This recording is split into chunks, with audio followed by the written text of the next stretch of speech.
Hello, everybody. My name is Graham Elwood. You are watching The Political Vigilante. I'm joined by my friend and friend of the show, returning guest, Rosie Tran. Rosie, how you doing today?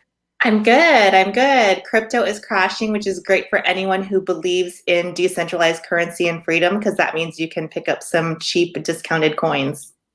Yeah, we're gonna definitely get it. As I was buy the dip. I just bought some when it hit. I bought some at 48,000. I was like, "Oh, done, great." But I wanted to show first of all what for those of you who have not been paying attention. So, in the last 24 hours, the cryptocurrencies have dramatically dropped, and here's what the main cause of it. We're going to get into this in a second. So right here behind me, Elon Musk. Our favorite richest man on earth. Our favorite richest man on earth says Tesla will stop accepting Bitcoin for car purchases, citing environmental concerns. And he said this yesterday. Tesla has suspended vehicle purchases using Bitcoin out of concern over rapidly increasing use of fossil fuels for Bitcoin mining, according to a tweet. He tweeted this out. And then this, of course, and I get this stuff from CNBC because this is the corporate media, which gets a lot of funding from the central banks, which is threatened by Bitcoin. Why everyone from Elon Musk to Janet Yellen is worried about Bitcoin's energy usage. Oh, really? Janet Yellen gives a shit about the environment? That's Janet Yellen, the former Fed chair. Yes. Who got $1.7 million in speaking fees before she became the Secretary of Treasury. The cryptocurrency uses more energy than entire countries such as Sweden and Malaysia, according to researchers. Oh, Christ. But can I debunk this, please, Graham? Okay.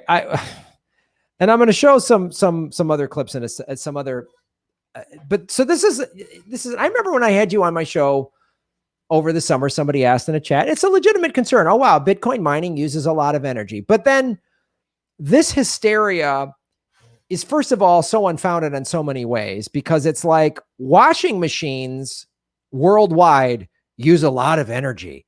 And some people who use washing machines are criminals. So should we then outlaw washing machines? Also, so there's that response, which is just, it's hysterical. And look, crazy. The powers that be know how to manipulate people.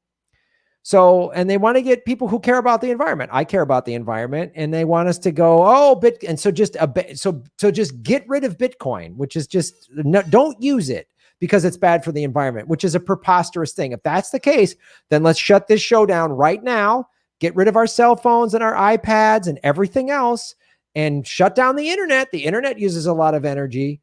I mean, so let's shut it all down if that's the logic. Or I don't know, maybe find, let me see if I can bring this up. Maybe find hold on. So then there's these, let me bring this back. So Graham, do you know about the recycling scandal that corporations have been doing for years? There was a campaign that was actually put out by the plastics company saying that the Native American crying. Have you seen that commercial? No. So there is a commercial that was really big in the 90s. It was a PSA that was funded by the plastics industry.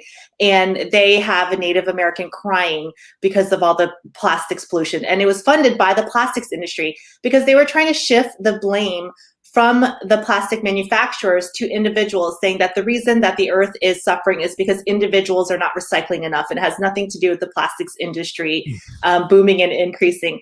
And this is actually exactly what's happened. When you regulate electricity, Graham, you want to regulate it at the source. So the coal plants. By this logic that Bitcoin is bad for the environment, you could actually say that Tesla's electric cars are bad for the environment because a Tesla electric car can use electricity from a coal power plant. Yes. Right. So this is shifting blame away from the government and shifting blame and trying to put it on the individual, saying that Bitcoin miners are causing all this electricity consumption. That's the issue. Instead of looking at the fact that we still have coal power plants, we still have all of this dirty energy going on. So that is a huge, again, like I said, you could say, a Nissan Leaf is bad for the environment if you're using this logic. Absolutely. And because it's not, and look, who's the number one polluter in the environment? The United States military. So, wow, let's get rid of Bitcoin rather than cut the American empire's crazy military budget, which outspends the next 10 countries combined.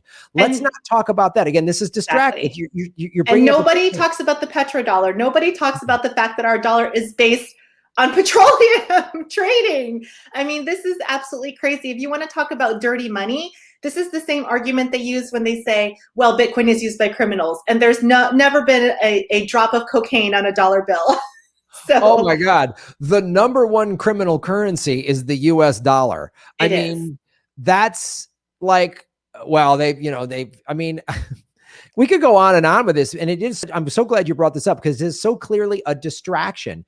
It's a distraction from the fossil fuel industry, which again, if you charge your electric car and the energy comes from a coal powered plant, it's still your a dirty electric car is dirty. Exactly. So this is just pointing the blame away from the corporations, away from the government, and saying, hey, you, Graham, individually, because you're mining Bitcoin, you're the problem. And here's the thing people don't talk about.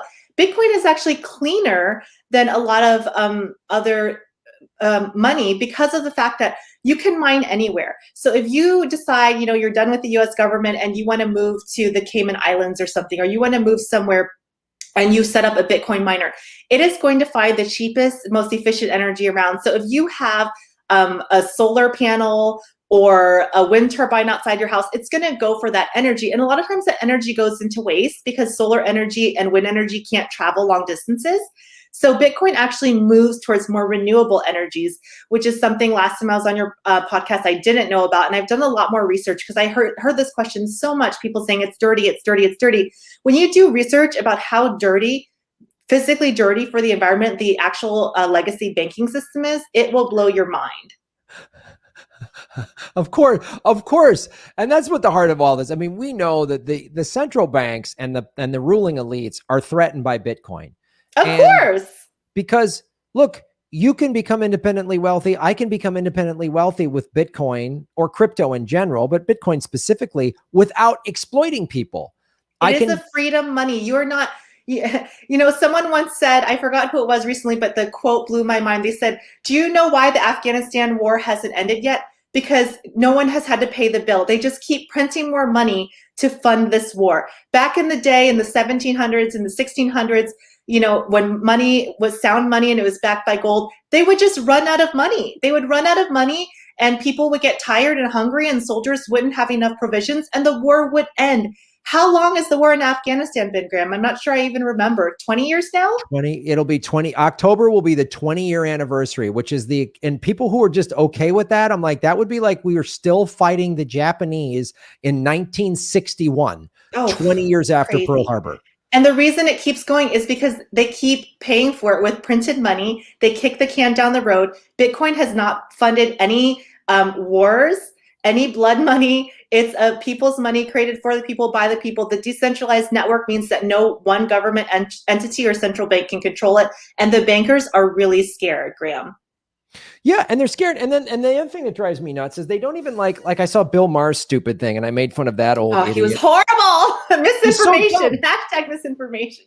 He was doing this thing like Dogecoin, Bitcoin, it's all hooey. It's like saying, there's when the internet started going, there's websites that scam you out of money. Then there's this Amazon thing. They're all a bunch of malarkey. Like he's an idiot. And then he's such an idiot that here's what I did before our interview today. I just went online. I went to ecosia.org, which is a non-for-profit search engine. Don't use the CIA Google.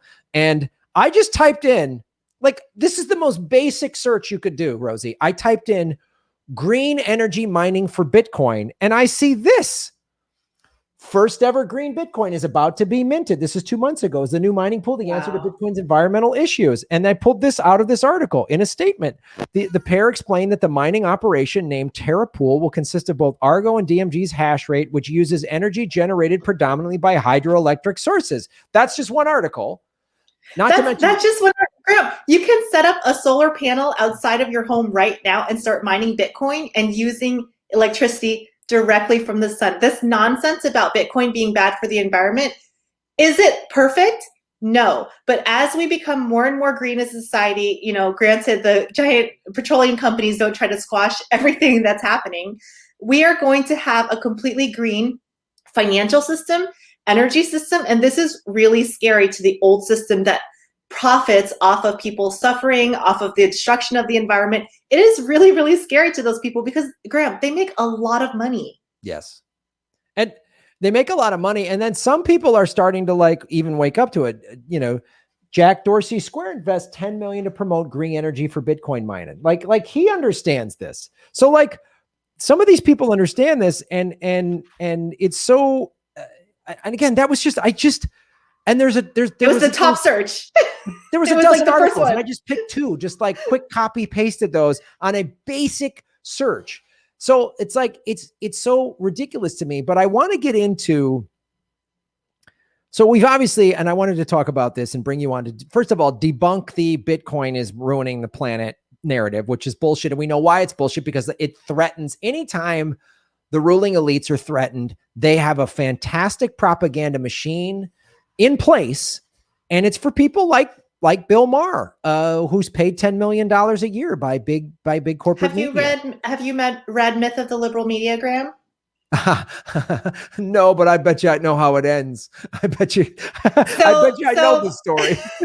So a lot of people think that the media is liberal and they say, the media is so liberal. But actually, if you look at the structure of any a basic corporate media in America, how are they paid? And they're paid with corporate sponsorship. And so those are big companies. So they're not going to allow you to say something that goes against their interest, or they're going to lose money. So, maybe they'll show a gay pride parade or something like that, people in middle America can handle. But the whole idea that the media is liberal is absolutely a complete myth. And, this happened to me. I was actually sponsored. My podcast was sponsored to do a tour across America by Amtrak. And I actually had a podcast episode where I was critical of the U.S. Military. And one of the sponsors was the U.S. military. And they immediately pulled me quicker than I could, blink. They pulled me off that. They said, I don't want anything critical of the military. And I wasn't even criticizing the military. I just had a guest on there that was talking about how the policy of missing presumed dead is fake, and that the U.S. government has left many soldiers behind in wars and, left them to die. And when they come forward, some of them are even killed. So this wasn't a conspiracy theory. This was a real guy that had this happen to a relative of his. And I was shut out of my Amtrak. I don't know if I can say that on your show, but sure. I was shut off of the tour because the corporate sponsors were not happy with what I had to say. And that happens. And so they own and control it. They censor everything and they can control the narrative. And so they control the narrative, and we're obviously us. And they don't realize that the Bitcoin community is a bunch of people who, whatever political leanings they have, a lot of people in Bitcoin, especially people that have been in it for a while.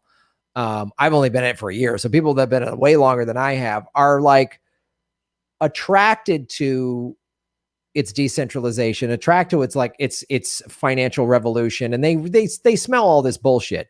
But I want to talk about, since there's so many new people that have just gotten into the space, just the sort of average American investor who's like, hey, I hear about this Bitcoin thing. And all these companies, Goldman Sachs, they're all starting to open up investment to it. You can buy Bitcoin on PayPal and all this other stuff. So they might be hearing this, but clearly I want to specifically talk about Elon Musk, because this notion in that statement, I'm like, there's such bullshit in that statement. Did really Elon Musk just figure out that there's some environmental issues with Bitcoin? He had no idea when he dropped $15 billion into it? I don't think so. I think Elon Musk is a very intelligent person, and I think he has a lot of analysts working for him and a lot of the top people in finance and engineering. And I actually think that this may actually be him manipulating the markets to buy more Bitcoin, because he didn't sell. He didn't say Tesla is selling their Bitcoin. He didn't say that he was morally against Bitcoin. He just said that they're not accepting payment. So who knows if there's some, there was some tax law or some issue with him accepting Bitcoin for Tesla where he had to pay taxes. We don't know the real reason. He may even be scared. This happened with JP Morgan Chase. Jamie Dimon went on the news and said Bitcoin was a scam, a fraud, and should not be dealt with. And he had a crypto trading desk being developed as he said this. And he also made one of the largest Bitcoin and crypto purchases a couple weeks after making that statement. And that can be shown because thanks to Bitcoin and crypto being decentralized and they're having the ledgers on the blockchain, one of the large purchases was traced back to a JP Morgan Chase wallet. So we don't know if Elon is being honest or if he's manipulating the market. So maybe he can pick up a couple, 15 million more Bitcoin at a discounted rate. So unfortunately, that's illegal, but Bitcoin and crypto markets aren't regulated like the stock market, and the SEC hasn't really become savvy yet. So he can make these huge moves in the market with Dogecoin, with Bitcoin, and scoop it up all for himself, and there's no consequence. I think this is exactly what he's doing. That statement that he has no idea it's so blatant market manipulation. It went down to 46,000, which from a high of 60. From a high of 60, and people were saying they were like, I doubt it's going to ever go below 47,000 again. So he manipulates this market. It's currently back up to about 50. So everybody's buying the dip again. And I have no doubt. I have no doubt that he is doing this. And then he's going to come out with some, get the Tesla mining, solar panel Tesla mining gear. Or so exactly. He's in the world of electricity, right? Yes. This is what he does. His company is named after the second most famous electrical, inventor in the entire world. Elon knows about electricity, and I don't think that he's dumb. I think he's very, very savvy and very smart. And they unfortunately, sell solar panels. Exactly. like it's just preposterous to me. There's no way this isn't a manipulation for him to then swoop in and go, "Oh, Elon saved the day again." Elon is saving Bitcoin mining with the Tesla solar panels, only $30,000. Yes, he's gonna have. I mean, they already have. He's gonna have for sale a Bitcoin mining solar panel kit that you can buy for your whatever, and it's going to cost you 10 or 20 grand or whatever he's going to sell it for. I mean, he's already, there's no way this isn't a manipulation.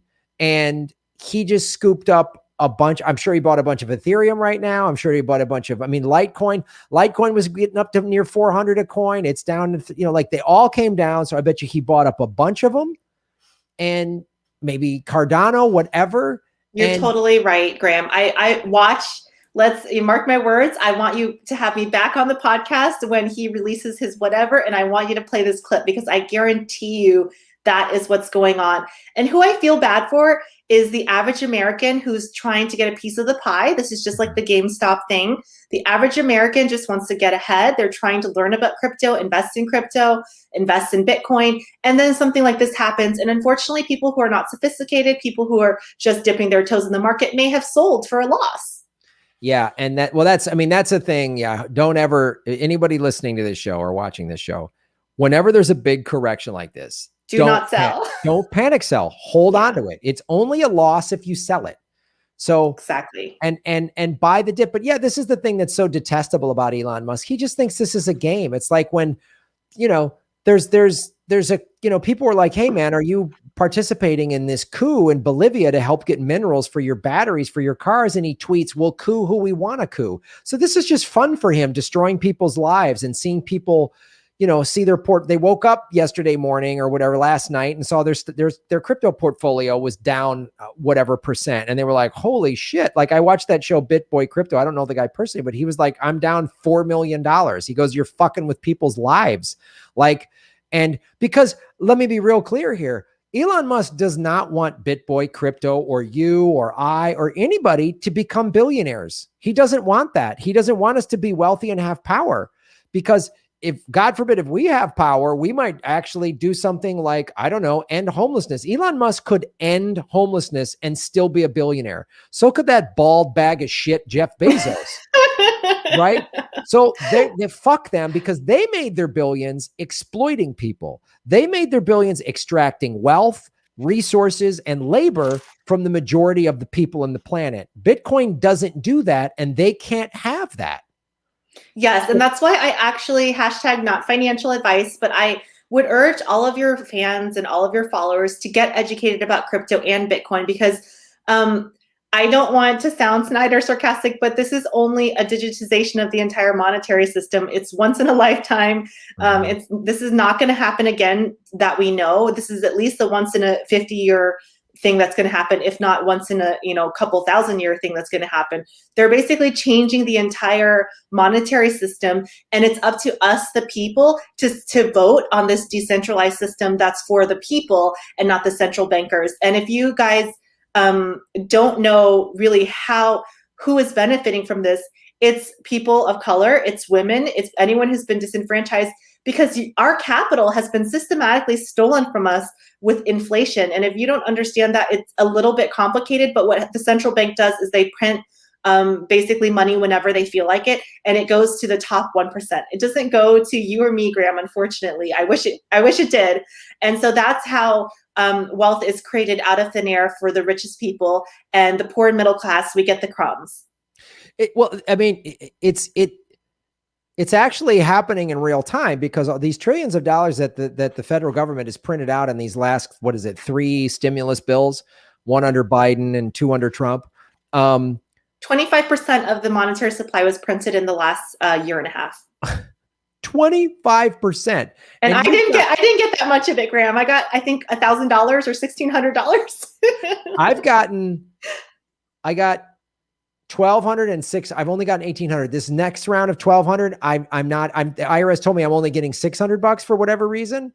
And but guess how much the big corporations and the Biden's buddies and Trump's buddies get? They get millions and millions and millions of this money to quote unquote stimulate the economy. And that economy has not been stimulated. We're in a propped up zombie economy right now. But to your point, and the thing I want to add, all this printing, and they've given, regular Americans have gotten stimulus checks, and the cost of goods is starting to go up. So that right there shows you. So if the price of gas is up, and this is, I want the audience to understand, this is just a basic rule. This is a basic, study of how inflation works. So that $1,200 check you got the first check we all got last spring, right? That $1,200 check, if you kept it and didn't do anything with it, it's worth less now because the cost of certain goods has gone up, gas has gone up. So that $1,200 is now worth less. And as prices, and because you print all this money and everybody's buying and starting stimulating the economy, which I understand they had to do some of it, but this is insane. So the cost of goods are going to go up, rents are going to go up, right? So like right now, if you want to travel, there's things are opening up. There's no rental cars. So the rental car costs have gone up. So again, that $1,200 doesn't go as far as it used to. Whereas if you put that $1,200 in April of 2020 into Bitcoin, it'd be worth 10 grand or something right now. Exactly. Because crypto and Bitcoin is deflationary. So it holds value. It encourages people to save. It encourages them to invest instead of your money being devalued. And it's not just being devalued though, Graham. I hate to sound like a conspiracy theorist here, but it's actually, they're actually stealing your wealth, because what they do is now the taxes are higher, and they didn't have to, do anything or pass any laws in Congress because you're quote unquote being paid more, but the cost of the real value of the money isn't there. So for example, Graham, back in the day, it cost $50,000 to buy a house in Santa Monica, and maybe people made $10,000 a year. But now it costs $1 million to buy a house in Santa Monica, but people make $50,000 a year. So it's a way for the government to get more money on property tax. It's a way for them to get more money on sales tax without, it's kind of like a trick, like a little trick, so that there's no austerity measures like in Italy. And because that caused a lot of issues and unrest and social unrest in Italy and Greece, the austerity measures. So it's kind of a little trick that the central bank does, but it steals real wealth from the poor and the middle class. Yeah. And wages have not gone up. The cost of things have gone up. Housing, especially in Southern California, has gone up, but wages haven't gone up. That's why, look, McDonald's workers, I think it's May 19th, they're staging a walkout because they just want $15 an hour. And CEO wages, if employers' wages, if the minimum wage gone up the same rate that CEOs, minimum wage would be about $25, $30 an hour. But like, again, the top 1%, the CEOs, they get bailed out. They get socialism. This Wall Street gets as much socialism as they want. They get bailed out. They get all the stimulus money that you've pointed out. And then I was about to say, we already live in a socialist country, but it's just socialist for corporations, not for the people. The people get rugged capitalism. We get rugged capitalism, and the corporations get, as much socialism as they want. And we're being told what to do by senators and congressmen who are claiming that they're anti-socialism, but they're on government health care. They're getting paid $200,000 a year of tax money. Some of these Republican governors and other people who are saying, this is socialism. Well, they get an unlimited pension, some of them, when they leave office. That sounds like socialism to me. Very much so. I mean, they're absolutely getting socialism. They don't even understand what, I mean, they're just using this like old Cold War boogeyman. They just say socialism, and they know old people that watch Fox and CNN are going to go, oh, they're going to make us go to bread lines and we can't buy Levi's or whatever crap they were told, like when we were kids in the 70s. It's just it's so ridiculous. I'm here, everybody, with Rosie Tran. You're watching The Political Vigilante. My name is Graham Elwood. Please hit the like button and share this out on your social media. So, Rosie, we were just talking about Bitcoin and most cryptocurrencies just taking a huge crash in the last 24 hours, and predicated by Elon Musk, which we both agree is a scam that he's using. He's probably buying up a bunch of Bitcoin as we speak. He probably helped drive it from 46,000 to 50,000 in the last couple hours. It's just gone up. You're telling me that a man that sells solar panels, that has an electric car company, does not understand the basic engineering of electrical mining? He probably understands more than 90% of people out there, including people in the crypto and Bitcoin community. He has engineers. This is all they do for a living. He definitely understands that Bitcoin can be mined in a green way. He just did it to drop. He just did it to push the price down. So buy the dip. I always tell everybody, buy the dip, do your own research, only spend what you're comfortable with. I'm not a financial expert, but buy the dip. So I want to talk to you now, since we've mapped out how the Bitcoin is bad for the environment, is a myth that's pushed mainly by the ruling elites because the central banking system, they profit from it. And I think some people do push it that don't understand it. So exactly. I know a lot of people that have asked me genuinely, Rosie, I'm so concerned about this environmental thing. I'm a huge environmental person. And so I think those people are being fed misinformation. Absolutely. I'm a huge environmentalist, and I would, if I wasn't paying attention to Bitcoin and I heard all this stuff, I would probably go, uh-oh, it's bad. But I would do research. So I get that some people are just genuinely concerned about the environment, and they hear this information and they hear this like, oh my God, it's using as much energy as Vegas. And you go, oh, and you think that's crazy. And they don't think of the big, and they're deliberately being misled. And obviously anytime people are being deliberately misled, it's coming from the people that the ruling elites are doing this. So exactly. You have to follow the money. Why is this information being put out? It doesn't make any sense. Right. Who does Bitcoin hurt? Exactly. That's what you got to look at it. You got to look at it. I always say in the show, follow the money, connect the dots, get the truth. So who does Bitcoin hurt? It hurts the central banks. It hurts the fossil fuel industry. It hurts the military industrial complex. It hurts all of these big industries, and they own both political parties. They own all the media. You think you're getting the better news because you watch MSNBC instead of Fox or vice versa. You're just getting a different type. You're just getting a certain slightly different. Yeah. It's just you're just getting this type of propaganda. You know what I mean? Like it's like you think cherry flavored Coke Zero is different than it's still Coke. So, but I want to talk to you about, how do you see this? Obviously this tactic by Elon Musk. The SEC hasn't caught up yet. They don't know how to regulate. And I'm sort of torn because I don't know that I want the SEC to jump in, but when Elon Musk is clearly manipulating, I don't know. But where do you see this playing out? Because we were on this, like, Bitcoin was moving sideways. It was sort of consolidating, but the altcoins, specifically Ethereum, hit an all-time high of 4,300 or something like that. Yeah. Litecoin was moving up. Bitcoin Cash was moving up. All these other altcoins, led by Ethereum, obviously, which is the number one altcoin,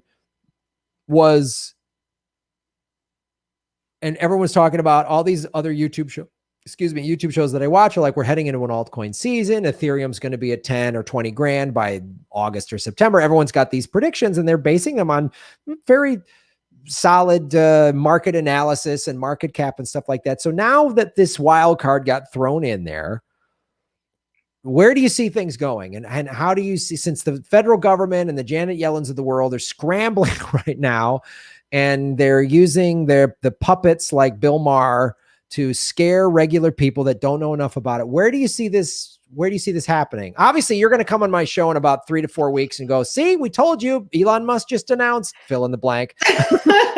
so we know that's going to happen. But what, it may not overall, be it may be not 3 or 4 months, but I guarantee he has something in the works. Something. I'm really excited, Graham. I'm really excited about this. You know, the estimates are that 3 million new crypto wallets are coming up every single week, and people are signing up for accounts. So the information cannot be stopped. And that's one of the great things about decentralization. There is a network effect to it. So, you know, you tell people, I tell people, and we all tell our friends.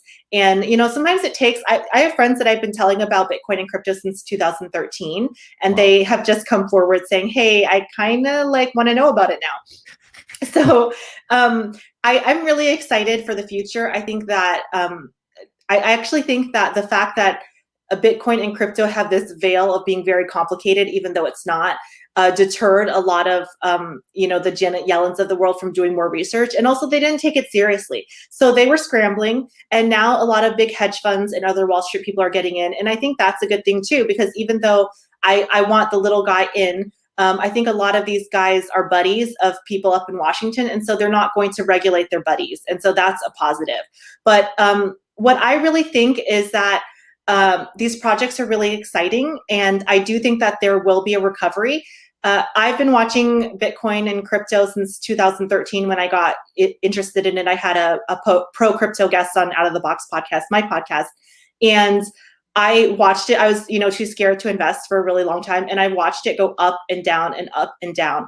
And every single time Bitcoin or crypto has a crash, the mainstream media goes in and says, it's dead, it's over, look, it's dead. And then what happens? More people find out about it, and more people get really excited about it, because it's not just, you know, a speculative investment.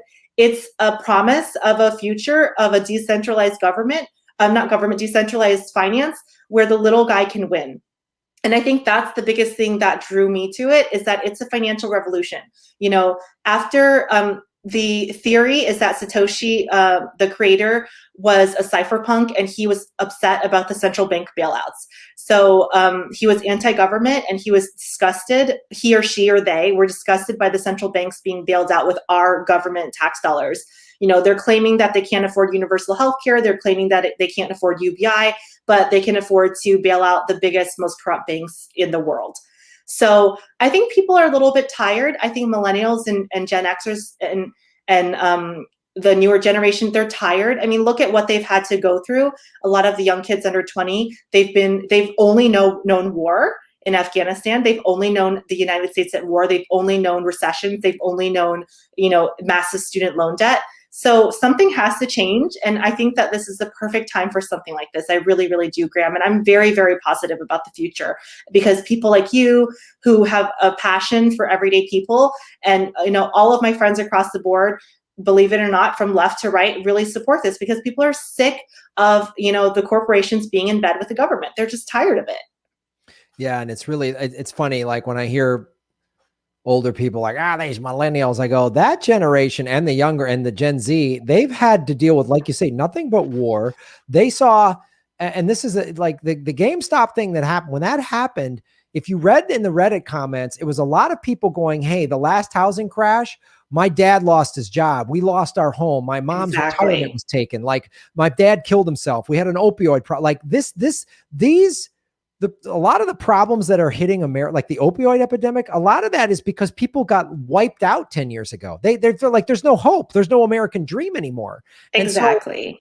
And not just that, but most people that are in jail for crimes, they're financial crimes. So what that tells me, and it's not, you know, white collar financial crimes, Graham, it's financial crimes like stealing a $10 or using, you know, a fake $20 bill because you don't have enough money to pay the bills. So a lot of people that are in jail for financial crimes and petty financial crimes. And so what does that tell me? That tells me they were trying to feed their family. That tells me that they couldn't get enough to make ends meet and they were really desperate, because nobody wants to go to jail for stealing like 20 bucks, Graham. Seriously. Nobody wants to go to jail and have it on their record and never be able to work again.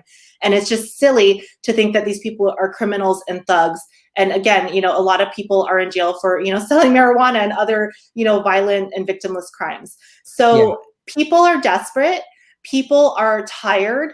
And the younger generation is tired. And so I feel very, very hopeful. I really don't care what someone's politics are if they're a good person and they have a good intention. And I've seen people on both sides of the aisle saying, I'm pro crypto because, I'm sick of this corruption. I'm sick of, socialism for the corporations. And we're just tired of it. You're telling me that you can't afford to pay for someone's insulin, but you can afford to, I was working at Wells Fargo and Jack Stumpf did that huge crisis, and he got $100 million bonus, Graham. Yeah. He got I thought it was $120 million severance package. He left. It was a severance package and a bonus.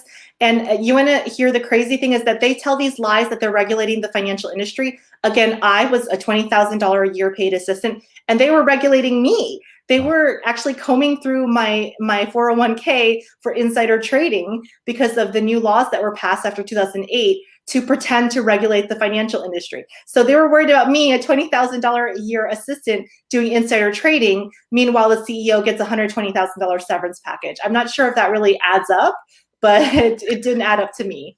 Well, that's this constant narrative that I'm so tired of. Like, you see something in the news, like somebody was getting unemployment when they shouldn't have. Oh, well, I tell you what, first let's round up all these assholes on Wall Street. When they get all put in jail, then we can go look at someone who got an extra $6,000 because they were trying to make it through a pandemic. Like, exactly. Like, there's a lot of policing of the poor. There's a lot of punishing the poor. There's a lot of policing and punishing of the middle class. Yeah. And if you look at the tax incentives, even Biden's $400,000 capital gains in tax, it's only going to hurt the middle class. I don't know if you know this, but a lot of rich people, they don't actually make over $400,000 in income because their income comes from capital gains and real estate and other things like that. So the people that are making this money are, the upper middle class or the middle class. And so they're pretending like they're punishing the rich, but the rich have very expensive lawyers and attorneys and CPAs, and they're not going to pay this tax. Who's going to pay this tax, Graham? Unfortunately, people like us. Right. They never pay it. Look, the tax laws are written by the rich. Exactly. So they have all this loophole stuff. They have they run everything through their corporation and pay $0 in taxes. I mean, it's a show. It's a show so Biden can say, look, I'm liberal. I care about the little guy. But he knows very well that this whole tax thing it's a scam. Rich people do not make over $400,000 in income. The way the law is written is in income. Right. Oh yeah. And the rich people do shit like they'll have a $20 million investment portfolio and they'll borrow against it. They'll get a line of credit on 30% of its value. And so they're like, oh, I'm living on credit. Oh, I lost money, right? That's what Trump did. He said he lost money, and that's why he was able to pay $700 in taxes, because he was running his real estate business at a loss. Yeah. And so, people get really excited when they hear, oh, well, Biden's finally going to, pass a law, and it's not. It's all fake. Which is more reason for everybody to start educating themselves on Bitcoin. And much of my audience in the last year has gotten more educated, and I see it in the chat. They're like, oh, Graham, I bought $250 of Bitcoin last year when you told me to, and now it's worth $1,500 or whatever. And I love hearing that, because it will become the world's reserve currency. I believe that. Like, that's what's gonna happen to it. And I had Max Kaiser and Stacey Herbert on the show, who are Bitcoin maximalists, and they said, you can't change Bitcoin. Bitcoin changes you, because it was written by whoever this person or persons wrote this. It's brilliant. It can't be altered or changed. And the blockchain, like, we're going to find out what Elon Musk did. That's the thing I love about the blockchain. We're going to We're going to see. It's going to be clear and transparent, which you cannot say the central bankers are transparent. Nobody knows how much they're actually printing. They say 3 trillion. Who knows? Nobody knows how much. Jerome Powell, the Fed chair, he's worth $8 million plus. So I don't know how he made his money, but I'm assuming that it had something to do with banking and and shady central banking dealings. These dealings are going on every day, and we don't know what's happening behind closed doors. But with Bitcoin, you know exactly what's happening. Mm-hmm. And it's even this like manipulation by Elon Musk. We're going to know exactly. We're going to know. We're going to know. So it's like, oh, Bitcoin can be manipulated like the stock market. Yeah, but we know exactly what happened. There's no like, how did this? It's like, now Elon did it. He bought 10 million during the dip. We're going to find out. He's going to launch some, solar mining thing soon, and you can hook your Tesla up to a Bitcoin solar powered mine or whatever the fuck he's going to come up with. And then, oh, wow, the Tesla stock's going to go through the roof, and he's going to say, we accept green Bitcoin or whatever bullshit marketing thing they're going to put on it. They're going to put a green leaf around the Bitcoin symbol and go, oh, Tesla gets the green. I only want to use the green Bitcoin. So, but it is, like you say, it is the most empowering thing for working regular people around the globe. It is, and not just that, Graham, but when you see people that are really getting into Bitcoin, it's in a lot of third world countries, a lot of countries in Africa and Venezuela, where the central banking is so corrupt that their currency is being devalued to zero. I mean, unfortunately, that's very sad. But in America, because we have a strong, petrodollar, and the US dollar is the world currency reserve, we're slower to adoption. But in these countries where there's just rampant corruption to the point where it's so obvious, and people, just know about every single person, it's taking on quicker than it ever has, because, you can be walking around and have a phone with you with, $2,000, $3,000 of Bitcoin. And even if someone kills you, they can't get your Bitcoin because they don't have your private keys. So it's so safe. It's so secure. It's so secure. It's actually dangerous. I lost the keys to one of my Litecoin wallets, and I lost a couple $100. Oh, wow. So, and it couldn't be cracked. My husband hired a black hat hacker from the internet, and we weren't able to crack it. So it's so secure. You need to protect yourself from it. Yes. Put it write down your keyword, your phrases, and put them in separate places, and put them in a fire safe or something like that. So hello everybody. My name is Graham Elwood. Boom. I'm sorry. Let me do that again. Hey. I'm trying to set this up into clips. I always got to make separate clips while I'm live. But first of all, hit the like button, folks. We got 422 people watching. We have over 284 likes. Let's get the likes up to 300, everybody. And let me just check over on the Rockfin, where we're at on the Rockfin. Somebody wrote, I'm going to read a couple questions here. My name is Graham Elwood. You are watching The Political Vigilante. I'm joined by a friend of the show and my friend, host of Out of the Box with Rosie Tran, who is also our first official crypto Bitcoin guest, was you, Rosie, last summer. Yay! Which is amazing. So I wanted to just read a couple of questions, folks, so you can support the show by going to rockfin.com/Graham Elwood and do the tip feature, which is I'm reading. We've been demonetized by YouTube. Oh my gosh, horrible. Which is horrible, but thanks to awesome fans, Patreon is helping, Venmo's helping, PayPal's helping, but mainly because I put all my content on Rockfin, which is a blockchain cryptocurrency platform. I'm doing all right. I'm not like dying, and they want to shut me up. So fine, fuck YouTube and go to Rockfin. Anyway, before you ask your questions, I just want to let listeners know who are new to the crypto space. That's an example of the decentralized nature of it. Excuse me. Graham is on Rockfin and he's getting paid. He owns a part of Rockfin, so it's kind of like a co-op, right? So YouTube, right? The owners of YouTube, and if you're a shareholder, but with Rockfin, it's decentralized and you're an owner, you're a creator. So that's how crypto is. It's like a co-op for people, right? A co-op for banking. You own your own bank. You are the bank. There's no central bank. I love that analogy. YouTube is the old way. I put content for this big monolith corporation. They determine what I can and cannot say. They determine when I get ads. They say I can't make money. They give me copyright strikes and bullshit like that. And Rockfin, I'm paid in Ray, so I'm a part owner in Rockfin. If you want to buy Ray, you can be a part owner in Rockfin. You don't even have to be a content creator, and it's blockchain, which I love. And so it's really, it's while the YouTube demonetization has been frustrating, I think in the long run, it's better. It's a happy accident. It's because, or not an accident, but it'll be, whatever. We're making lemonade out of the lemons because it's building up Rockfin and it's building up my crypto knowledge for starters. But so I want to answer a couple questions. This is from Mira Maxwell. Shave your knuckles for justice, Mira. How about the environmental effect of gold mining?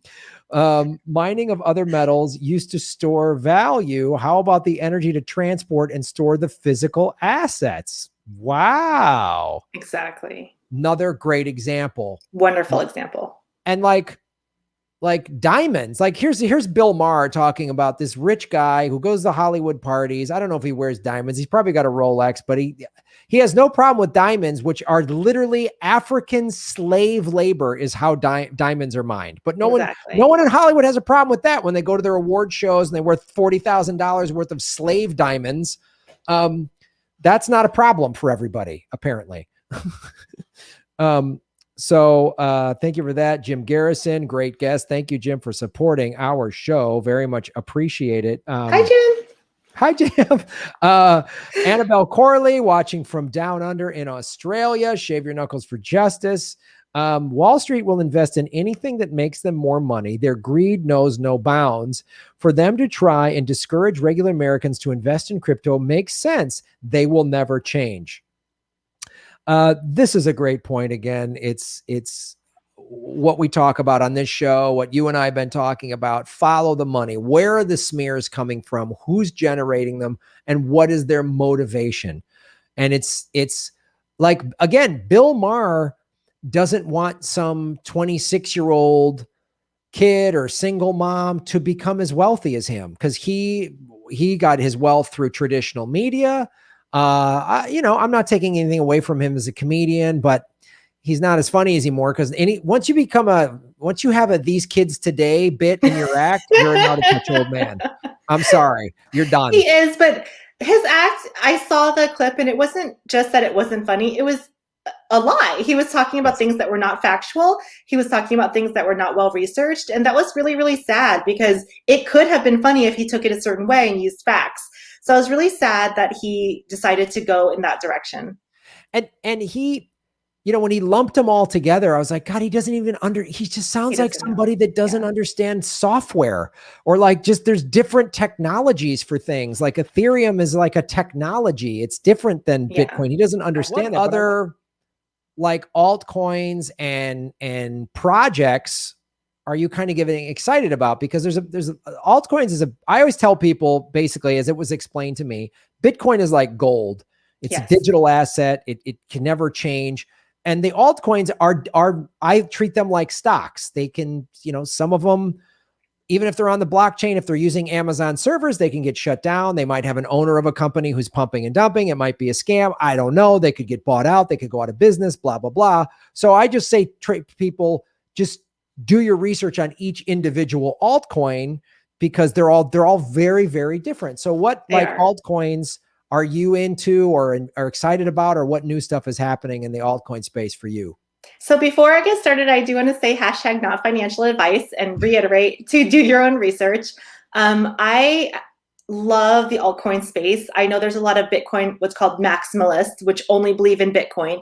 I think Bitcoin is a great store of value. I think it's a great digital asset, but also I'm very passionate about a lot of the projects that are out there.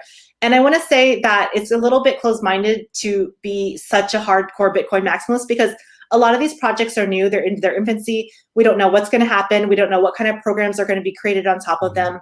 Obviously, I'm very bullish on Ether or Ethereum. It's a smart contracts technology. They are having some growing pains right now, which a lot of Bitcoin maximalists criticize because the gas fees to transfer money are high. And, there's a lot of upgrades to do. And allegedly, they feel that it's not a true decentralized platform or money. Again, these are projects. I see them as projects and not currency. I think that's a little bit confusing to people because they are called cryptocurrencies. I really don't even see Bitcoin as a currency. I see it as an asset. I see it as a store of value. And there aren't really true currencies. The true currencies are the stable coins that we talked about on the last time I was on the show, USD coin, Tether. Those are more stats, which is the smallest increment of Bitcoin. Those are more like a currency where you can spend them, you can use them. But again, a lot of these projects, we don't know what's going to come out of them. So the ones that I'm bullish on, Ethereum, because of the smart contract technology. So for example, those who don't really understand what it is, you might be able to set certain parameters on the algorithm that cannot be done until it's completed. So maybe, Graham, you decide that you're going to buy a house. Instead of going through an escrow company, an algorithm can be programmed on the Ethereum network that after certain items are met, then the keys can be released to you, or the code for the lockbox can be released to you. So, 1, the appraisal came through. 2, the inspection went through. And so these things can be programmed onto that smart contract technology, and that algorithm can't be broken until they're done and they're completed. So that's a really cool technology. Another technology that I'm really bullish on. I just want to interject real quick too to that same point about, I've heard now, a friend of mine actually is dating a woman in Southern California who is a realtor people are buying and selling homes with crypto, mainly Bitcoin, I believe. And there's now, he told me, a crypto realtors association or alliance or something. That's awesome. Like that. So this is awesome. And then you tell me about this technology to do all the other escrow and the inspection and all the other stuff that happens in buying a house. I think that kind of stuff gets very exciting to me. It is. And I want to talk about how like people are like, well, how can, the average person get rich with crypto? Well, so say there's like this piece of property on the beach, Graham, right? This piece of property.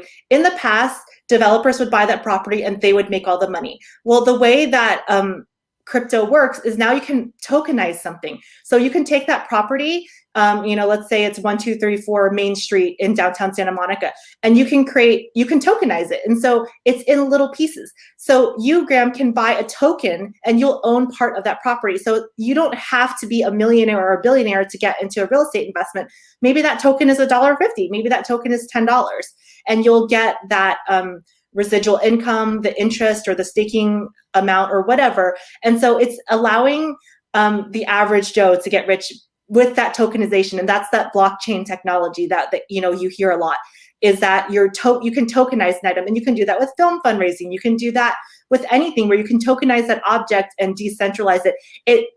I guess the closest thing that people can relate to would be like crowdfunding or a website like that. Okay, that's awesome. I like hearing stuff like that. That is what is exciting about this, and it's also why, going back to, we talked about the environmental impact of Bitcoin and crypto mining in general. There's a lot of people coming up with really smart technology around helping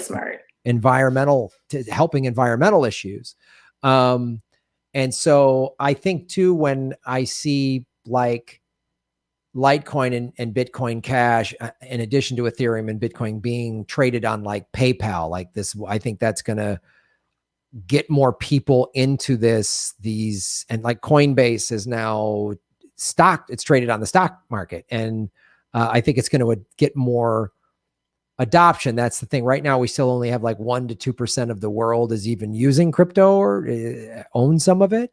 And as that number keeps going up, it'll increase the price of it, and it'll just make it more readily accessible. And I think we're only a couple of years away from just people, like they already have in large portions of Asia, where you just walk in and you just pay with a smartphone in a crypto transaction. I mean, yes, exactly. And that's another thing too, is, one of the things that kept me out of crypto for so many years is like, I felt like I wasn't smart enough. I said, oh, well, I don't understand cryptography. I don't understand blockchain. I'm not smart enough. But, once these developers continue to develop on the blockchain technology, it's going to be just an app. You won't need to understand how to code, right? So you have a website, you're on Rockfin, you're on YouTube, and you don't have to know the coding behind it, right? Because it's user friendly. So that's what's happening more and more as developers and programmers are going on the blockchain. They're learning the language, they're learning the algorithms, and they'll be able to program it into a simple app where you won't have to understand the code. You don't have to understand HTML. You can just press a button. That's awesome to hear. Wow. That's, I'm so excited and intrigued about this technology and how it can really revolutionize. And I just hope more people, I hope a bunch of people are buying the dip. Yeah, buy the dip, guys. It's low right now. Yeah, because it's going to go back up. Bitcoin's going to be at 100,000. Ethereum's going to get to 10,000, and you're going to, really want to get in these. A lot of people think Bitcoin's going to go to 100,000 or $1 million, and people feel like they missed the boat. I hear that a lot. Oh, I missed the boat already. But you can buy a 0.0001, and you'll still get, again, it's that decentralized nature. You're going to get a piece of the pie. So this is not some type of, Ponzi scheme or whatever. But I do want people to do research, because if you go on CoinMarketCap, there are thousands of coins, and some of them are possible scams. So, Yes. I always encourage people to do research, and I always encourage people to try to stay within the top 10 or 20 coins, because some of the projects, even though they are really, really exciting, I don't want people to get lured into this whole get rich quick thing. Oh, this coin is only like a penny. I'm going to make all this money if it goes to $100. That might be true, or you could lose all of your money. So it's really, really important to make sure that you're doing legitimate research on the projects and trying to find out what that coin actually does, because there are unfortunately unscrupulous people that are jumping into the crypto space trying to make a quick buck. Yeah, and be aware too, folks, there's a lot of scams of like Elon Musk says, if you give him this amount of Bitcoin, he'll give you twice as much back. And it's just, don't do that. Don't do anything that says give us Bitcoin or Ethereum and we'll give it back to you. That's just, they're going to steal it from you. That's what exactly. And again, I don't want the crypto space to get a bad name. There, I'm sure in the 90s, we all got the Nigerian prince email saying, send me $100,000 or whatever. I'm a Nigerian prince. I need help. And nobody called that a USD scam. It was just like an email scam. So just because people are trying to do things in crypto doesn't mean crypto's a scam. It just shows you how valuable crypto is. Mm-hmm. They want your coins. Yeah. Yeah, nobody said, well, don't ever answer an email because exactly Nigerian lottery or whatever. Nobody said, don't use email now. Don't use the internet because they're going to come get you. It's just, it's a preposterous way of thinking. Well, Rosie, I really appreciate you taking the time. And I know you came on very short notice and I appreciate that. This all just kind of popped off last night and this morning, what was happening. I was watching these other crypto YouTube shows. They's like, holy shit. But thank you so much. And where can people follow you online and follow what you're doing? So believe it or not, Grim, I just got on Rockfin recently. I know it's crazy. It's crazy because I should have been on before. I've been preaching forever, but I was on YouTube and actually seeing what YouTube did to you, and the demonetization encouraged me to get my videos on Rockfin. So my Rockfin is rockfin.com/Rosie Tran. I only have like 220 followers. So come follow me and come say hi. I have Out of the Box podcast on there and my other sex education podcast, Dirty Change, where I talk about sex education. What? And when did that start? It's only a 6-episode series. I did it with a male porn star. He's the sex. I'm the funny and the education. And I wanted to talk about it because it's a taboo subject. And growing up, I didn't really have a lot of education around sex. So it's a fun, silly sex education podcast. And we try to educate and take some of the taboo away from sex, which is a basic human thing. So. That's great. Well, everybody, another reason to join Rockfin. So now go over and start following Rosie's show on Rockfin. If you're new to Rockfin, it's free to sign up. I have a bunch of free videos. If you do Rockfin Premium, you get my premium, you get Rosie's, you get Whitney Webb, you get Jimmy Dore, you get Abby Martin, you get Ron Placone, you get Lee Camp, you get Status Quo, all these indie news, Kim Iverson, all these shows that you probably might watch anyway. It's another reason to come over to Rockfin, and please, please, please support what Rosie's doing. Well, Rosie, thank you so much. And thanks, Graham. And I am so happy you called me that one night and said, what's the deal with this Bitcoin thing? I know. I was like, what's up with this Bitcoin thing? Because I knew you had that podcast with you and Esther who were doing that bit crypto podcast or whatever. And I was like, Rosie would know this. And then you're like, all right, let me come on your show. I'm like, look, buy it. Buy. You're like, buy it. And I was like, all right, 9,000 seems kind of expensive. So I'm so glad it's you and the Rockfin people really kind of held my hand. And this is the other thing I want to tell people out there. If you're like, I don't get it, neither did I. I didn't get it. Rosie said it too. She said, I just felt like I wasn't smart enough for this. Everybody feels like, unless you're an NSA cryptographer, you're going to probably not get this at first. And that's totally okay. Like Bill Binney understood this from day one. We didn't. And so you're not dumb. You're not an idiot. Just go now. I always tell people, go to the bitcoin.com YouTube channel. They have a Bitcoin 101 playlist. It's like 6 or 7 videos. They're all about 3 minutes long. And I needed to be spoon-fed like I was a 5-year-old. Like, this is how money works. Imagine if Santa brought you a cupcake. Like, I just needed it to be told to me in that way. That's the only way I was going to get it. So, and go easy and start watching, other channels that I watch The Moon. I watch a bit Crypto Casey. I watch Altcoin Daily, BitBoy Crypto, and some of the stuff. Initially, I was like, I don't get it. And even like some stuff today, I'm still like market cap, I kind of get, but I'm getting more and more knowledgeable. And the more you watch and pay attention, the more knowledgeable you get. And do your own research. And, don't invest money you can't afford to lose. It's still speculative. They recommend 5 to 10% of your assets, whatever. But just it's an opportunity to empower yourself. So I'm really glad you took my call and you didn't go, you idiot, and hang up. And no, I was so excited to tell you, and I could talk about crypto and Bitcoin for hours and hours. I love it. I'm so passionate about it. I want people to get involved. I want everyone to be rich. I want my friends to be rich, and I want them to be successful, and I don't want people to struggle. And when I found out that this was a way for the little guy to get ahead and to help with a new monetary system that is anti-war, I was like, okay, this is great. Yep. No, I have a really good friend of mine, and he's the same age as me, and we've both been struggling and this and that financially. And I started talking to him, and he's like, okay.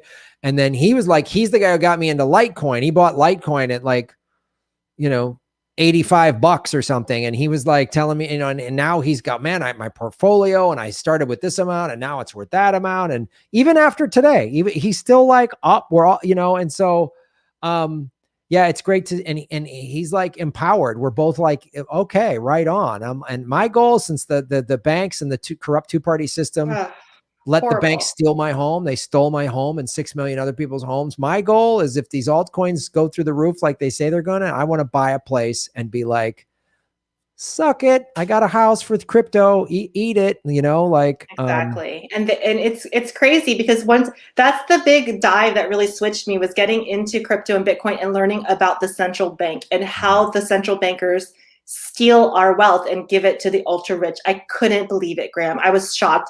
I didn't know anything about finance or economics before that. And once I started finding out what they're really doing, I was like, oh, there's actually a famous quote by Henry Ford saying, if the average American knew how the banking system works, there would be riots in the streets. Yep.